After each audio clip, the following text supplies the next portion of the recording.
नमस्कार, स्वागत है आपका lucky institute of professional studies के यूट्यूब चैनल पे। आज हम पढ़ेंगे प्रकाश की प्रकृति के बारे में। आज जब हम ये वीडियो रिकॉर्ड कर रहे हैं तब है 16 मई, 16th ऑफ मई अंतर्राष्ट्रीय प्रकाश दिवस के रूप में मनाया जाता है। This is the international day of light. 16 मई 1960 को पहला लेज़र इंट्रोड्यूस हुआ था।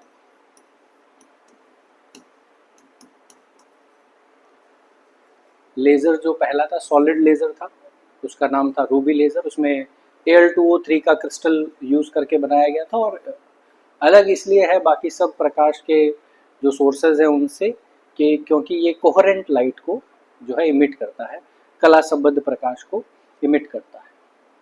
थियोडोर मैनन इन्होंने ये बनाया था, एक अमेरिकन फिजिसिस्ट रहे। और आज हम कोइंसिडेंटली नेचर को ही समझने की कोशिश कर रहे हैं कि लाइट का नेचर कैसा होता है। लाइट के नेचर को समझने के क्रम में कई सारे एक्सपेरिमेंट्स, कई सारे पोस्टुलेट्स, कई सारे लॉज बने। उसमें सबसे पहला जो नियम दिया वो न्यूटन ने दिया था, सर आइजैक न्यूटन ने दिया था। क्यों ज़रूरी है प्रकाश को समझना? हम कई सारे फिनोमिनास को देखते हैं, उनमें से रिफ्लेक्शन है, रिफ्रैक्शन है, डिफ्रैक्शन है, इंटरफेरेंस है और एक और होता है पोलराइजेशन। इसके अलावा भी कई सारे हैं, जैसे स्कैटरिंग भी हो रहा है ना, और डिस्पर्जन ऑफ लाइट भी है। कई सारे फिनोमिनाज हैं। ये फिनोमिनाज उस वक्त तक जब ये सब इंट्रोड्यूस करने की प्रयास किए जा रहे थे तब तक सारे नियम इसी आधार पर बन रहे थे कि कौन सा ऐसा सेट ऑफ रूल होगा जो इन्हीं सबको समझा पाएगा। तो सबसे पहला इस क्रम में जो नियम आया वो सर आइजैक न्यूटन का कॉर्पस्कुलर थ्योरी थी, कणिका सिद्धांत। न्यूटन का कणिका सिद्धांत। इस कणिका सिद्धांत में न्यूटन ने क्या कहा? न्यूटन ने कहा कि जो लाइट है वो पार्टिकल्स की फॉर्म में इमिट होती है, यानी अगर एक प्रकाश का स्रोत है तो उससे कुछ छोटे कण निकलेंगे जो पूरी तरह से प्रत्यास्थ हैं, ठोस हैं और मासलेस हैं, यानी कि द्रव्यमान रहित है। ये जब प्रकाश स्रोत से निकलते हैं तो ये एक स्ट्रेट लाइन में चलते हैं, the propagate in straight line. और होमोजीनियस मीडियम अगर है तो ये हाई स्पीड से सभी दिशाओं में इमिट होंगे, सभी डायरेक्शन में निकल रहे हैं, है ना। और जब आँख के साथ इंटरेक्ट करते हैं तो सेंसेशन ऑफ विजन क्रिएट करते हैं, यानी हमें दिखाई देने लगता है। Different sizes of the particle responsible for different colours. Newton वो वैज्ञानिक रहे जिन्होंने प्रिज्म से जो लाइट थी उसको अपने कंपोनेंट के कलर्स में तोड़ दिया। जो विबग्योर हमें दिखाई देता है वो सर आइजैक न्यूटन ने पहली बार देखा। तो इस थ्योरी में उन्होंने इसको शामिल किया कि जो विबग्योर है उसमें पार्टिकल का जो साइज है वो कलर के लिए रिस्पॉन्सिबल है। अगर पार्टिकल का साइज छोटा है तो वो इस विबग्योर में इस एंड पे वॉयलेट को इंडिकेट कर रहा होगा, और पार्टिकल का साइज अगर बड़ा है तो वो रेड को इंडिकेट कर रहा होगा। मतलब सोर्स से अगर पार्टिकल इमिट हुआ है तो बड़े साइज का पार्टिकल लाल रंग के लिए रिस्पॉन्सिबल है, छोटे साइज का पार्टिकल वो वॉयलेट रंग के लिए रिस्पॉन्सिबल है। और सारे कलर्स इसी तरीके से डिवाइडेड है, हर एक के लिए अलग साइज की बात की गई है। और इस पूरे सेट ऑफ रूल से जहाँ पे पार्टिकल मासलेस हैं, रिजिड हैं, इलास्टिक है, छोटे हैं, स्ट्रेट लाइन में प्रोपगेट करते हैं, आँख में जाते हैं तो सेंसेशन क्रिएट करते हैं, और कलर्स जो हैं वो साइज के हिसाब से अलग अलग आ रहे हैं। बट इससे हमने अभी थोड़ी देर पहले जो देखा था कि रिफ्लेक्शन, रिफ्रैक्शन, इंटरफेरेंस, डिफ्रैक्शन, क्या वो सब एक्सप्लेन होते हैं?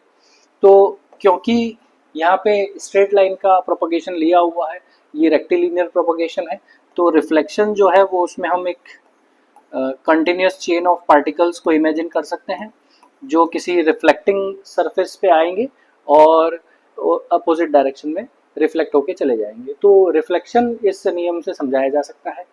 क्योंकि हम स्ट्रेट लाइन में चलने की बात कर रहे हैं तो रेक्टिलिनियर प्रोपगेशन भी समझाया जा सकता है। प्रकाश वैसे एक्सपेरिमेंटली नोन है कि सीधी रेखा में गमन कर रहा है।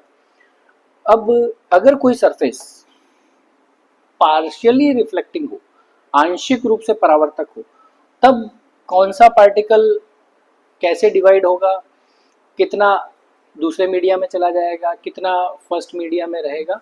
तो पार्शियल रिफ्लेक्टिंग सरफेस में, और वहाँ पे भी मान लीजिए हमने केवल वॉयलेट कलर लिया हुआ है, तो सारे पार्टिकल वॉयलेट कलर के हैं, वो इंसिडेंट हो रहे हैं। तो ये इंसिडेंट होने के बाद कितना पोर्शन रिफ्लेक्ट होगा, कितना दूसरे माध्यम में जाएगा, ये एक्सप्लेन करने में न्यूटन्स थ्योरी जो है वो फेल हो जाती है, ये एक्सप्लेन नहीं कर पाती। तो न्यूटन का जो कॉर्पस्कुलर नेचर था, उसने स्ट्रेट लाइन प्रोपगेशन को तो प्रूव कर दिया, काफ़ी हद तक रिफ्लेक्शन और रिफ्रैक्शन अगर पार्शियली रिफ्लेक्टिंग सतह नहीं है तो भी ये प्रूव कर देता है। रिफ्रैक्शन को समझाने के लिए उन्होंने एक और एडवांटेज रखा था, उन्होंने कहा था कि डेंसर मीडियम में ज़्यादा अट्रैक्शन से ये पार्टिकल खींचे जाएंगे। तो इस थ्योरी में रेक्टिलिनियर प्रोपगेशन सही हो जाता है, इस थ्योरी में रिफ्लेक्शन सही हो जाता है, यानी परावर्तन की व्याख्या की जा सकती है, पर पार्शियली रिफ्लेक्टिंग सरफेसेस के लिए ये व्याख्या काम में नहीं आ सकती।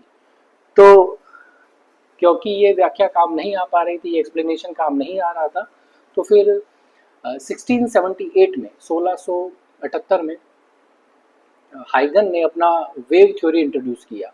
चलिए देखते हैं क्या था वो वेव थ्योरी। उससे पहले हमने एक टूल रख रखा है। वो टूल क्या है, क्योंकि प्रकाश सीधी रेखा में गमन कर रहा है और क्योंकि प्रकाश एक स्ट्रेट लाइन में ही चलता है, तो हमने रे ऑप्टिक्स एक टूल की तरह यूज़ किया। अब रे ऑप्टिक्स में हमने क्या माना कि लाइट जो है वो क्योंकि रेक्टिलिनियर प्रोपगेशन है तो सीधी रेखा में गमन करेगी, सीधी रेखा में गमन करेगी, और जो यही प्रोपगेशन ऑफ एनर्जी भी रहेगा, है ना, इसी डायरेक्शन में एनर्जी प्रोपगेट कर रही है।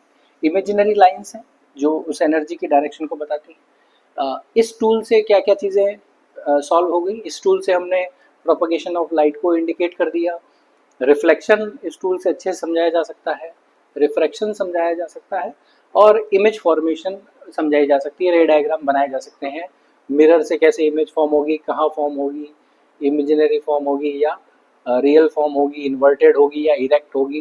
जितने भी रे डायग्राम्स हमने देखे हैं वो हमने इस टूल से बनाए, बट ये टूल भी कई दूसरी चीज़ों को एक्सप्लेन नहीं कर पाता, इसलिए आया हाइगन नेचर। 1678 में हाइगन ने इसे इंट्रोड्यूस किया। ये जब इंट्रोड्यूस हो रहा है तब एक वेव जो पहले से एक्सपेरिमेंटली नोन हो चुकी हैं वो है साउंड। साउंड के प्रोपगेशन के लिए ये पता है कि वो बिना माध्यम के गति नहीं कर सकता, तो हमारे इन पोस्टुलेट्स में, इन सेट ऑफ रूल्स में ये अपन को हिंट देखने को मिलता है कि यहाँ पे हमने मीडिया की बात कर रखी है। एक शब्द आता है पोस्टुलेट्स। पोस्टुलेट शब्द जब काम में लिया जाता है तब जब हमारे पास कोई एक्सपेरिमेंटल वेरिफिकेशन उपलब्ध नहीं होता, तो कोई प्रायोगिक तथ्य तो नहीं था, पर हाइगन ने प्रपोज किया कि अगर ऐसे ऐसे प्रोपगेशन को माने तो हम लाइट के नेचर को समझ पाएंगे। क्या क्या उन्होंने कहा था, उन्होंने कहा था कि लाइट जो है वो सोर्स से वेव्स की फॉर्म में निकल रही है, ठीक है, और जब ये निकलती हैं सोर्स से तो आसपास होमोजीनियस मीडियम अगर हो तो सब डायरेक्शन में एक ही वेलोसिटी से चलेंगी, ठीक है, या कांस्टेंट स्पीड से चलेंगी। होमोजीनियस मीडियम होना चाहिए, समांगी होना चाहिए, है ना, एक जैसा। कलर्स कैसे आएंगे लाइट में, तो इसके लिए अलग अलग डिफरेंट वेवलेंथ जो है वो रिस्पॉन्सिबल रहेंगी, हर एक कलर की अलग वेवलेंथ होगी। आँख देखने में कैसे सहयोग करेगी, तो आँख में जब जाएगी तो विज़न का सेंसेशन क्रिएट करेगी, स्टिमुलेट हो जाएगा हमारा ब्रेन और दिखाई देने लगेगा। क्योंकि अभी हमने बात करी कि उस वक्त तक मैकेनिकल वेव ही इंट्रोड्यूस हो रखी थी, तो इन्होंने भी मैकेनिकल वेव में जैसे पार्टिकल्स की ज़रूरत होती है, मीडिया पार्टिकल्स की ज़रूरत होती है, तो इन्होंने भी ईथर एक मीडियम लिया जिसमें ये वेव्स जो हैं वो प्रोपगेट कर रही हैं। तो वेव्स की फॉर्म में प्रोपगेट कर रही हैं, अलग कलर के लिए अलग वेवलेंथ रिस्पॉन्सिबल है, स्ट्रेट लाइन में ये वेव्स प्रोपगेट करती हैं। बट एक चीज़ है कि हमने ईथर के नाम का एक इमेजिनरी मीडिया मान रखा है, वो खुद भी इलास्टिक है, उसका इनर्शिया ज़्यादा है, उसके पार्टिकल्स भी मासलेस हैं। ये हम बात कर रहे हैं ईथर की। ईथर में ये सब मान के और ईथर में इस वेव के प्रोपगेशन को माना, और जो ऑप्टिकल फिनोमेना है उनको एक्सप्लेन करने के लिए इससे आगे उन्होंने कुछ चीज़ें और इंट्रोड्यूस करी। वो क्या चीज़ें थी, हाइगन ने कहा कि वेव तो स्फेरिकल वेव की तरह प्रोपगेट कर रही है अगर पॉइंट सोर्स हो, तो इस तरीके से गोले बनते हैं। मान लीजिए यहाँ पे आपका सोर्स रखा हुआ है, तो सोर्स से जो वेव निकलेगी वो एक स्पेसिफिक टी टाइम के बाद यहाँ पहुँचेगी। तो क्योंकि होमोजीनियस मीडियम है तो टी टाइम के बाद ये जहाँ पे भी पहुँचेगी, अभी हम ये डायग्राम 2D में बना रहे हैं, पर अगर ये इस तरफ भी आएगी बोर्ड के परपेंडिकुलर बाहर अंदर की तरफ किसी भी एंगल पे, तो ये सेम जगह पे जाएगी। और इन सबको अगर लोकस को अगर ज्वाइन कर दिया जाए तो ये स्फेयर फॉर्म करेगा। तो अगर पॉइंट सोर्स है और किसी टी टाइम के बाद देखा जाए तो ये एक स्फेयर फॉर्म कर रही है, ठीक है। तो जो पॉइंट सोर्स होगा उससे स्फेरिकल वेव्स जो हैं वो जनरेट होंगी। ईथर जैसा एक मीडियम होगा। आइसोट्रोपिक और होमोजीनियस होना पड़ेगा मीडियम को। आइसोट्रोपिक यानी सभी डायरेक्शंस में वेव के लिए समान कंडीशंस आएंगी उसके लिए, ठीक है। और होमोजीनियस यानी उसकी डेंसिटी बराबर बराबर है। स्फेरिकल वेव्स जो हैं, अब जो ये पहला स्फेयर बना है, ये स्फेरिकल वेव जो बनी है, ये इसका सारे बिंदु अब एक नए सोर्स की तरह एक्ट करेंगे और सेकेंडरी वेव जनरेट करेंगे, है ना, द्वितीयक तरंग जनरेट करेंगे। अब इनसे, इस एक वेव फ्रंट से दूसरा वेव जो बनेगा उसके लिए भी एक मैकेनिज्म इंट्रोड्यूस किया गया, और जो दूसरा बनाया उसको कहा गया सेकेंडरी वेव फ्रंट। अब वो मैकेनिज्म क्या रहा? हाइगन ने कहा कि वेव्स जो हैं वो वेव फ्रंट्स की फॉर्म में ट्रेवल करती हैं। वेव फ्रंट्स जैसे अभी अपने डायग्राम से समझा कि इससे टी टाइम के बाद जहाँ पे भी वेव पहुँचेगी वो वहाँ पे जो फेज होगा, हिंदी में हम इसे कला कहते हैं, जो फेज होगा वो सेम होगा। तो इन सब पॉइंट्स को अगर मैं मिलाऊं तो मुझे एक सरफेस मिली, और इस सरफेस को मैं वेव फ्रंट कह रहा हूँ, तरंगाग्र कह रहा हूँ। सिमिलरली अगर हम इस एग्जांपल से समझें तो इस एग्जांपल में ये सभी क्रस्ट जो हैं वो मिल रहे हैं, तो इन सभी क्रस्ट को मिलाने वाली जो इमेजिनरी लाइन है वो वेव फ्रंट की बन जाएगी, और उसके परपेंडिकुलर जो डायरेक्शन है वो वेव का डायरेक्शन हो जाएगा। तो वेव चलेगी इधर और ये वेव फ्रंट बनेंगे इसके। तो इस तरीके से हाइगन ने एक्सप्लेन किया कि जो वेव फ्रंट है वो प्रोपगेट करेगा या बनेगा, किस किस पॉइंट्स को मिलाने वाले को आप वेव फ्रंट कहेंगे। जो वेव फ्रंट है वो डिपेंड करता है कि उसका खुद का साइज या शेप कैसा होने वाला, ये डिपेंड करता है कि आपने सोर्स कैसा लिया है। हाइगन ने कहा कि अगर आपने पॉइंट सोर्स ले रखा है, पॉइंट सोर्स ले रखा है, जैसे हमने अभी 2-3 बार डायग्राम से समझा कि अगर अपने पॉइंट सोर्स ले रखा है तो सभी डायरेक्शन में एक साथ पहुंचेगा, है ना। और अगर इसको 3 डायमेंशनल में देखेंगे तो ये स्फेयर बनेगा। तो अगर एक पॉइंट सोर्स है तो वेव फ्रंट्स जो बनेंगे वो स्फेरिकल वेव फ्रंट्स होंगे। अगर सोर्स लीनियर है इस तरीके से, तो इसका each and every point will behave like a source of secondary wavelet. तो यहाँ से भी एक वेव फ्रंट जनरेट होगा, यहाँ से भी जनरेट होगा, यहाँ से भी जनरेट होगा, यहाँ से भी जनरेट होगा, और फिर इनके लोकस जो होंगे वो एक सिलेंडर फॉर्म करेंगे। तो लीनियर जो सोर्सेज होंगे वो सिलेंड्रिकल वेव फ्रंट बनाएंगे, पॉइंट सोर्सेज जो होंगे वो स्फेरिकल वेव फ्रंट बनाएंगे।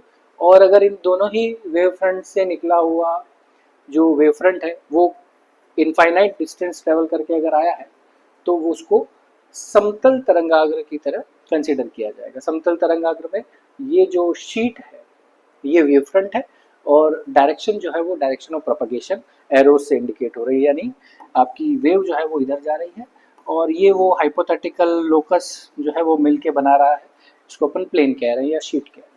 इस तरीके से ये वेव फ्रंट प्रोपगेट करेगा।